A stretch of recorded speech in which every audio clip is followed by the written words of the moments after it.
नमस्कार, स्वदेश न्यूज देख रहे हैं आप। मैं हूं आपके साथ ऋषभ सोनी और लेकर आया हूं हमारा खास कार्यक्रम, जिसमें आज हम बात करेंगे छत्तीसगढ़ की। लेकिन छत्तीसगढ़ में नक्सलवाद खत्म हो रहा है। एक टारगेट सेट किया था केंद्रीय गृह मंत्री अमित शाह ने मार्च 2026 और अब 31 मार्च कल है, यानी कि ये डेडलाइन अब अपनी डेडलाइन की तरफ है। लेकिन इससे पहले तमाम नक्सलियों ने आत्मसमर्पण किया, कुछ नक्सलियों को मार गिराया गया और कुछ नक्सली खत्म हो गए। अब लगातार लाल आतंक सिकुड़ रहा है। इसको लेकर केंद्रीय गृह मंत्री सदन में संबोधित कर रहे थे, जानकारियां दे रहे थे और उन्होंने कई सारी महत्वपूर्ण और बड़ी बातें कही। मान्यवर, आज बस्तर से नक्सलवाद लगभग समाप्त हो चुका है। बस्तर के अंदर हर गांव में एक स्कूल बनाने की मुहिम चली। बस्तर के अंदर हर गांव में राशन की दुकान खोलने की मुहिम चली। हर तहसील पंचायत में पीएचसी सीएचसी बने, इनके आधार कार्ड बने, राशन कार्ड बने, 5 किलो अनाज मिल रहा है, गैस के चूल्हे वितरित होते जा रहे हैं।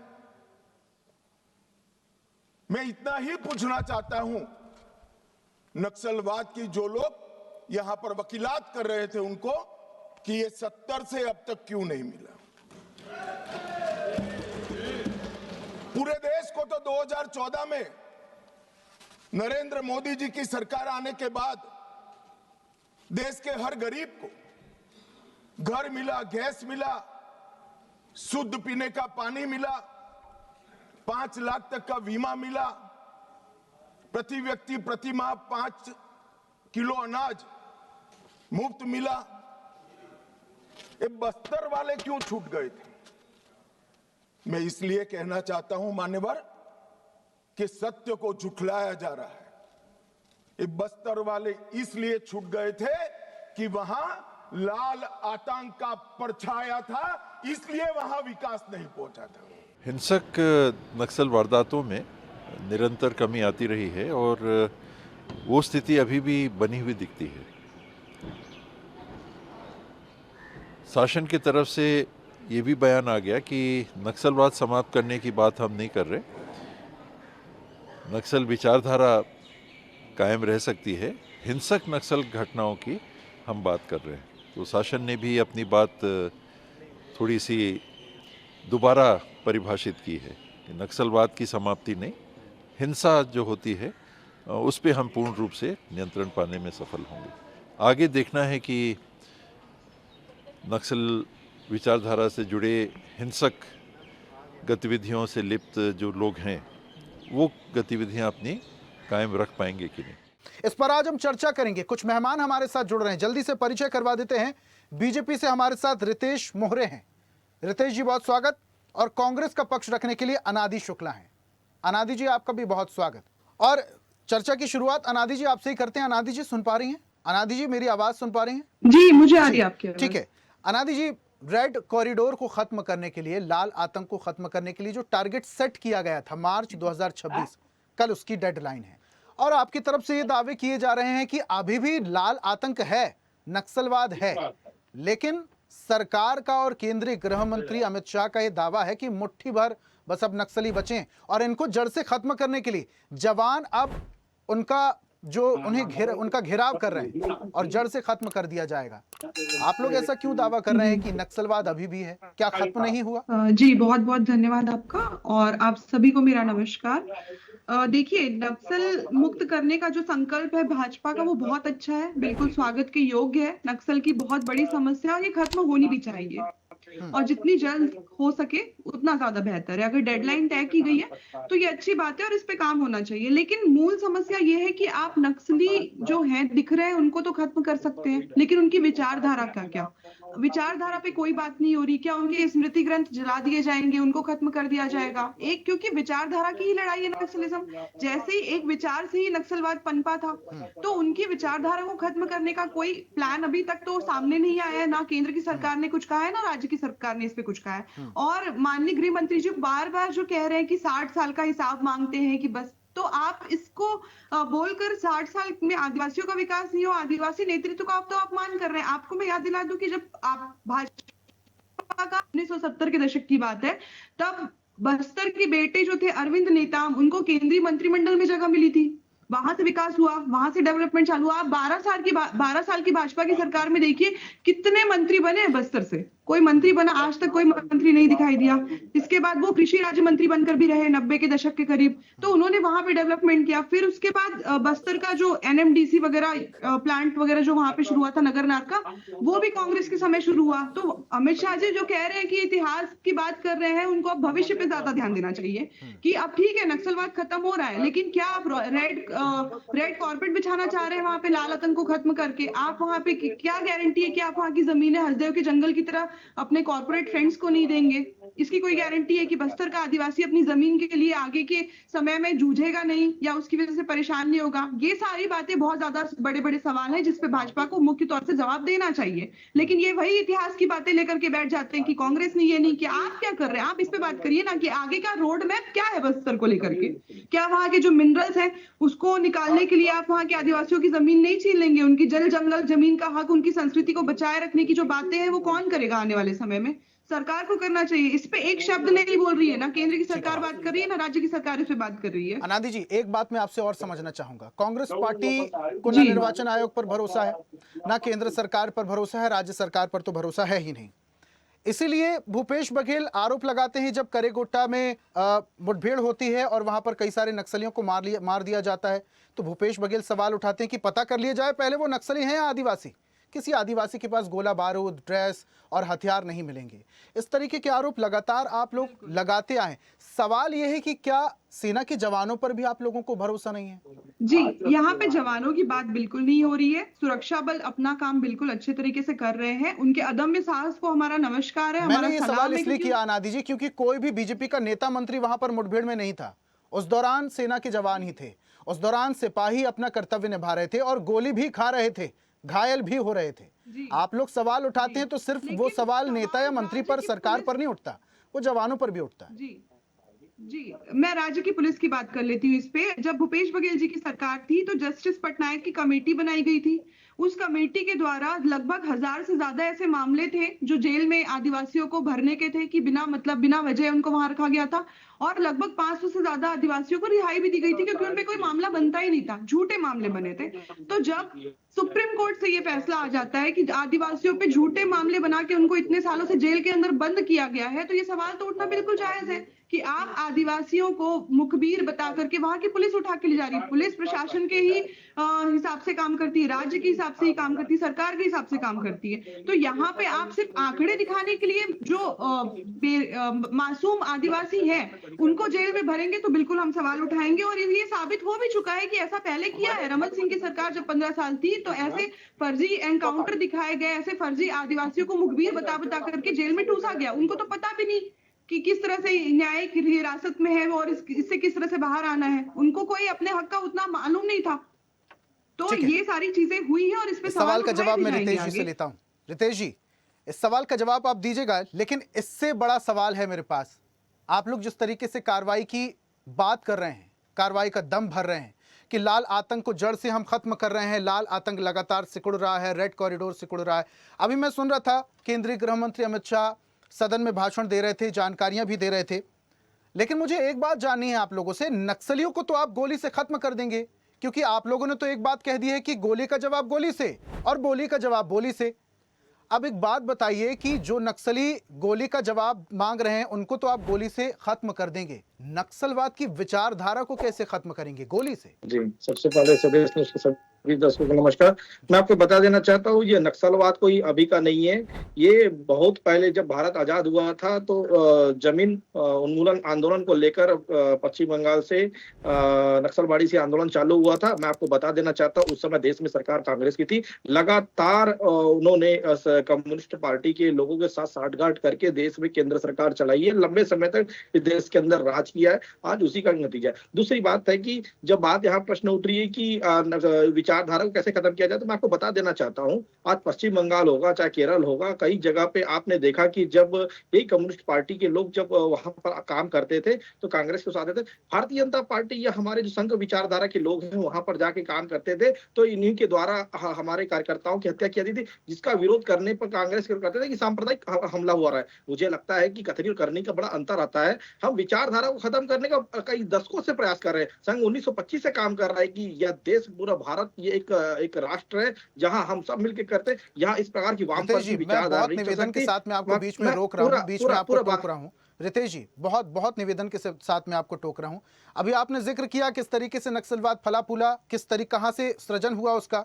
उसके बाद आप ये कह रहे हैं आपकी सरकार ने पूरे प्रयास किए नक्सलवाद को खत्म करने के लिए। जब से छत्तीसगढ़ बना है नवंबर 2000 से आपकी सरकार थी। अगर 5 साल कांग्रेस के हटा दूं मैं तो सिर्फ आपकी सरकार थी। छत्तीसगढ़ में फला फूला कैसे नक्सलवाद? आपकी सरकार थी ना।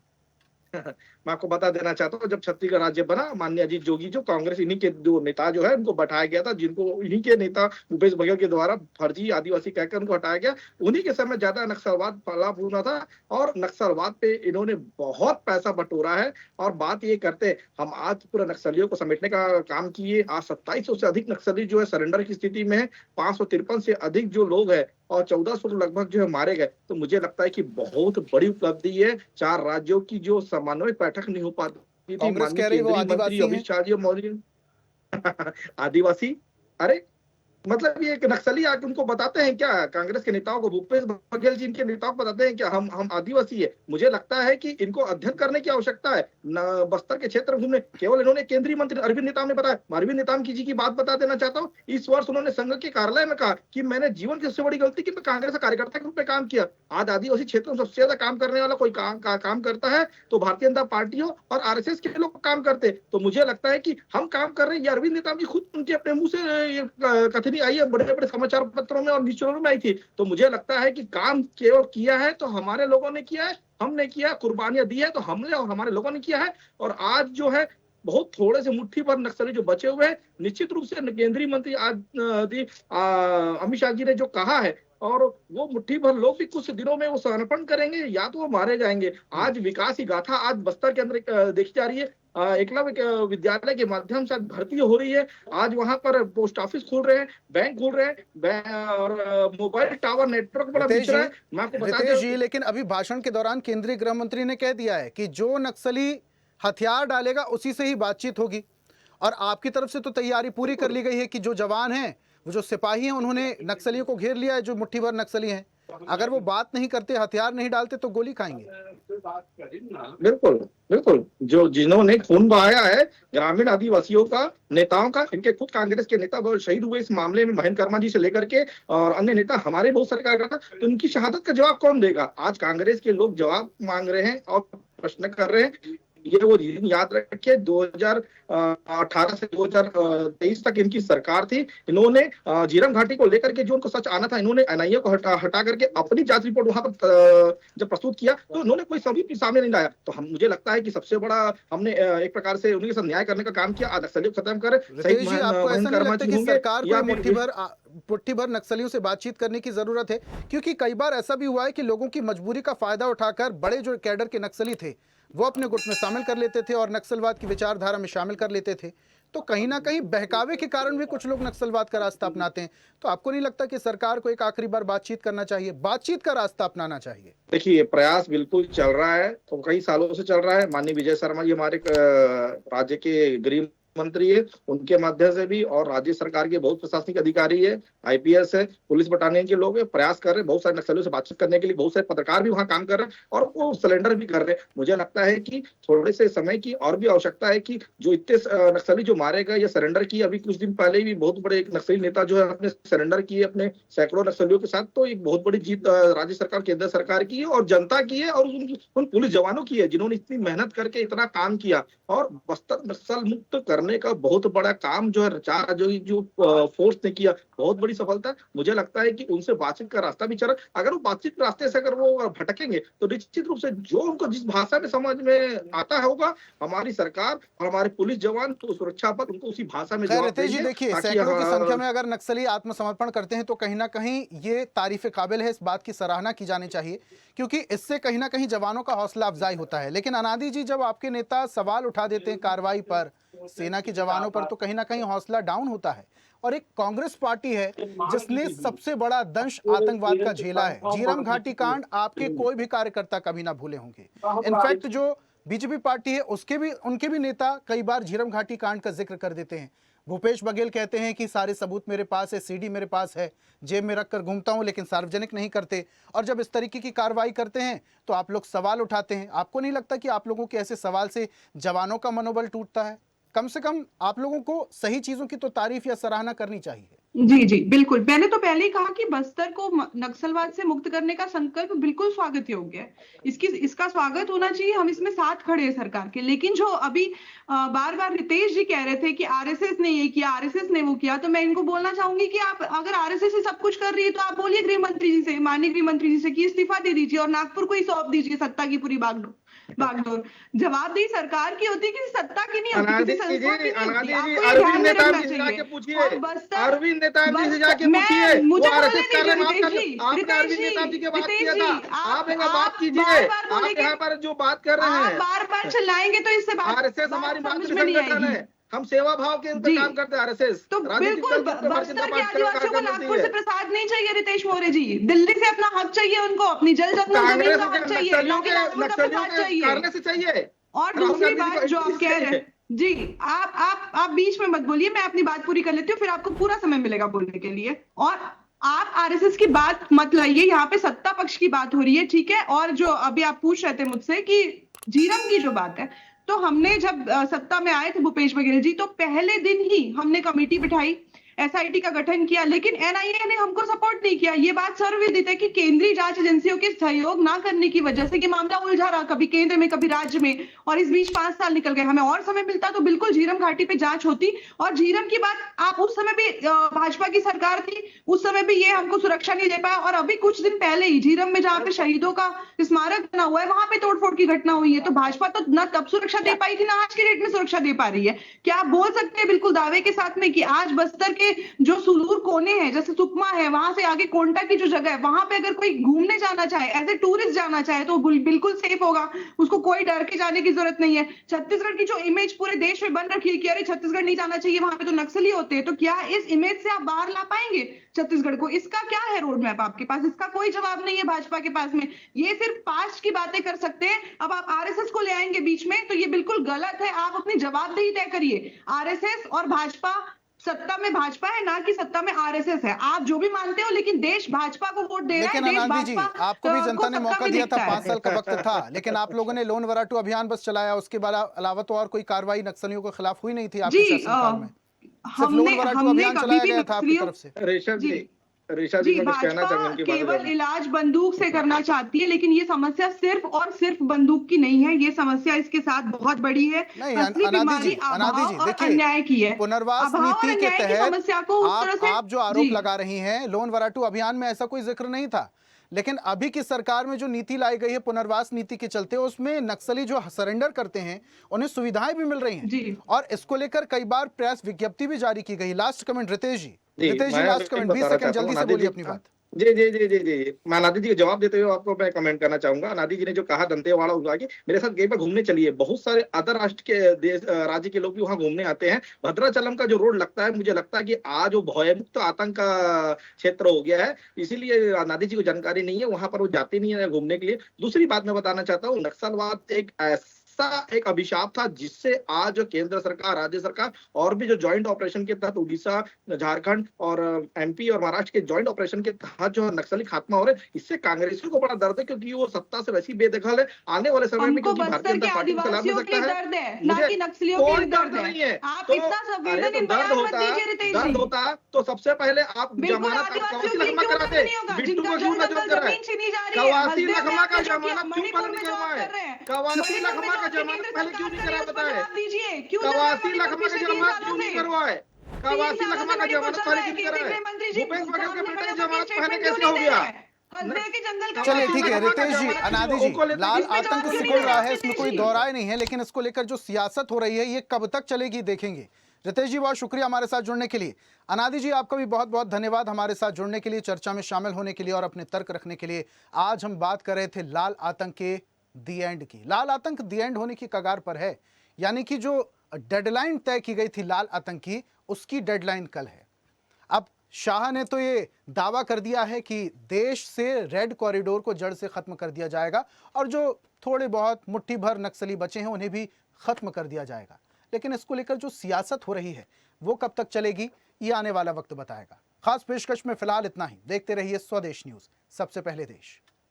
और ऐसी ही ताजा खबरों के लिए लाइक, फॉलो और यूट्यूब पर सब्सक्राइब कर बेल आइकन जरूर दबाइए और हर अपडेट के लिए विजिट कीजिए स्वदेशलाइव.com।